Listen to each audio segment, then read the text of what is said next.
35. Konvoi mobil besar-besaran. Di hari upacara suksesi Raja Xiaoyao, 3 kepala keluarga besar mati dibunuh. Hal ini menyebabkan keributan besar. Setelah menghormati arwah anggota keluarga Jiang, dia pun pulang ke Imperial Residence dan mandi, kemudian mengganti pakaiannya. Setelah selesai mandi, dia mengeluarkan ponselnya, bermaksud melihat jam, namun dia melihat ada beberapa panggilan tak terjawab dan juga ada SMS. Sekarang sudah jam 8 pagi. Di rumah keluarga Tang. Klu duduk di atas kasur sambil memegang ponselnya, dia terus menatapi ponselnya. Semalam, dia menunggu semalaman, namun Kingston sama sekali tidak meneleponnya, juga tidak mengirimkan pesan. Dia juga berusaha menahan diri untuk tidak menelepon Kingston Jiang. 1 malam sudah berlalu, dia tidak bisa menahan diri lagi. Dia menelepon Kingston beberapa kali, tapi tidak ada yang menerima. Dia mengirimkan SMS, tapi tidak dibalas. Saat ini, dia sangat panik. Apakah kata-kataku kemarin terlalu jahat, sampai-sampai melukai harga dirinya? Klu terus mengoceh, sekarang dia sangat menyesal, tahu begini, dia tidak akan mengatakan kata-kata itu kemarin.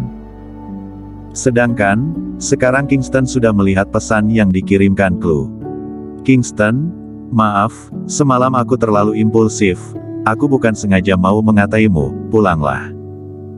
Melihat pesan ini, di wajah Kingston pun muncul senyuman ringan. Dia tidak marah terhadap Klu. Hanya saja karena semalam emosi Klu masih meluap-luap, jadi dia tidak pergi menjelaskan lebih lanjut. Dia mempunyai hutang terhadap Klu. Klu menyelamatkannya, tapi dia malah melompat ke dalam sungai sendiri, pergi meninggalkan Klu.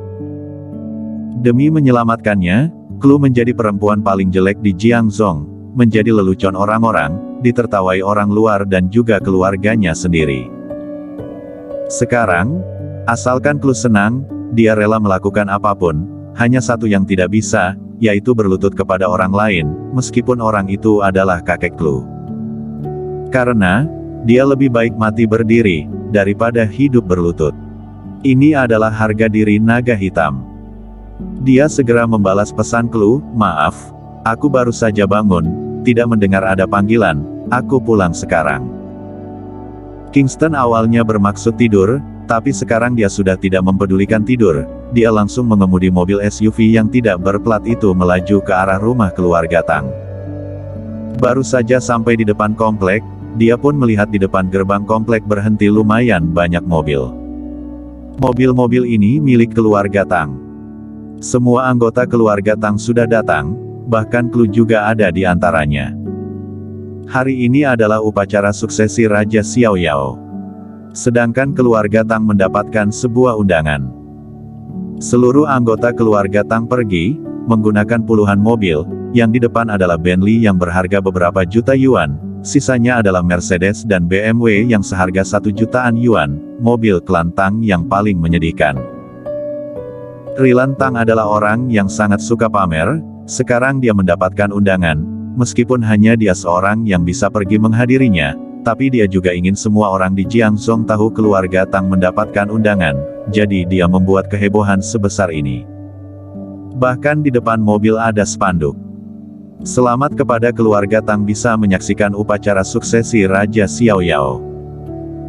Di depan mobil Bentley, Rilan memakai jas mau berwarna hijau muda, tangannya memegang tongkat, wajahnya terlihat bangga dan penuh energi.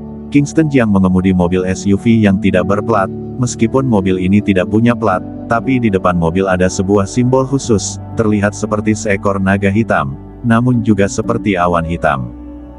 Begitu melihat anggota keluarga Tang, dia pun menghentikan mobilnya dan turun. Dia mengabaikan para anggota keluarga Tang lainnya dan langsung berjalan ke arah Klu, di wajahnya terpasang senyuman cerah. Klu. Kingston.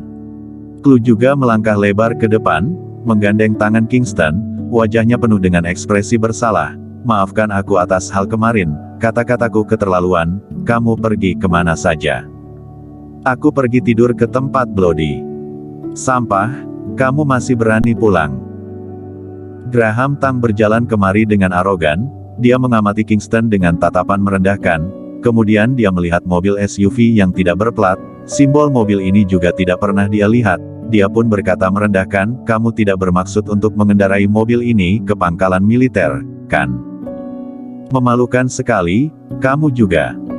Dia menunjuk Klantang, kamu lihat-lihat, mobil apa yang kamu kendarai ini. Benar-benar mempermalukan keluarga Tang. Cody Tang berjalan kemari dan melihat mobil Klantang dan Kingston Jiang, kemudian berkata dingin, benar-benar memalukan.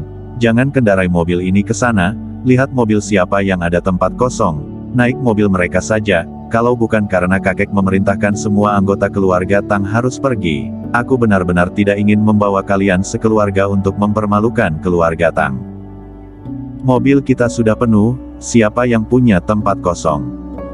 Benar, menurutku, Tanner Tang sekeluarga lebih baik jangan pergi lagi. Lumayan banyak keluarga Tang mulai berbicara.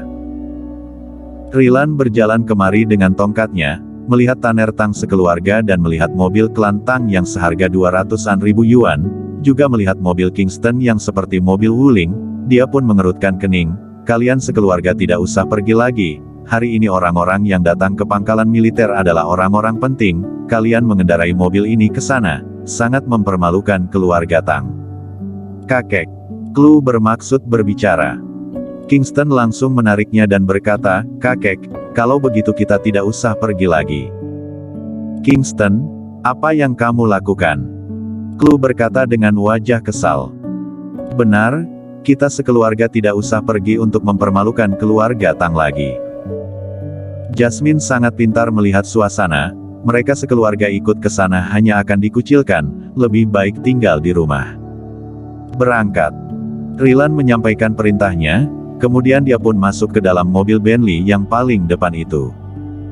Pasukan marching band yang sengaja dicari keluarga Tang pun mulai memainkan drum mereka. Konvoi mobil mulai berangkat, menarik perhatian sejumlah besar orang, melihat spanduk yang digantung di depan konvoi, mereka seketika mulai menggosip. Keluarga Tang hebat juga, bisa-bisanya mendapatkan surat undangan upacara suksesi Raja Xiaoyao.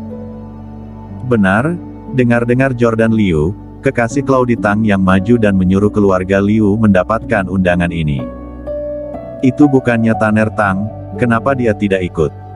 Bagaimanapun dia juga adalah anak Rilan Tang, bahkan saudara-saudara yang hubungannya tidak terlalu baik saja sudah diundang ikut, Tanner Tang sekeluarga malah tidak pergi. Jangan ungkit dia lagi, siapa yang tidak tahu dia adalah orang yang tidak berguna. Suara gosip terus terdengar. Sampah. Jasmine memelototi Tanner Tang, semenjak menikah dengan Tanner Tang, dia tidak pernah bisa mengangkat kepalanya. Klu, apakah kamu ingin pergi menyaksikan upacara suksesi Raja Xiaoyao? Kingston melihat Klu. Klu menggelengkan kepalanya, kemudian berkata, upacara suksesi kali ini akan disiarkan secara langsung, kita pulang nonton TV saja. Kingston menarik tangan Klu dan berkata, kalau kamu ingin pergi lihat langsung, aku bawa kamu pergi, apalagi posisi kita adalah di kursi VVIP paling depan. Dia menunjuk mobil yang dia kendarai dan berkata, kamu tahu tidak ini mobil apa?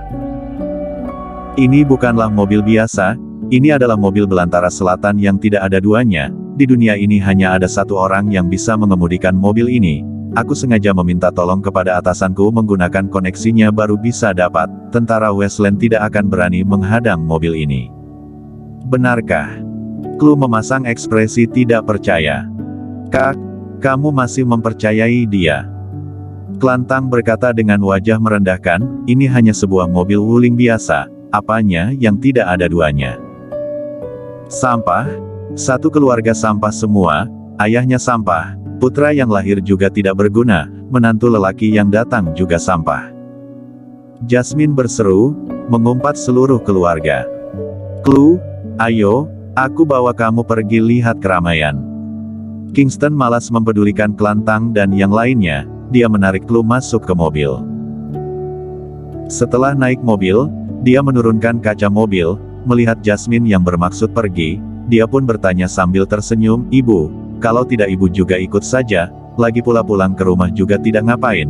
Dengar-dengar kali ini yang pergi ke pangkalan militer adalah konglomerat asli, kamu bukannya ingin mencarikan konglomerat generasi kedua untuk Clue? Ini adalah kesempatan yang bagus. Benar juga.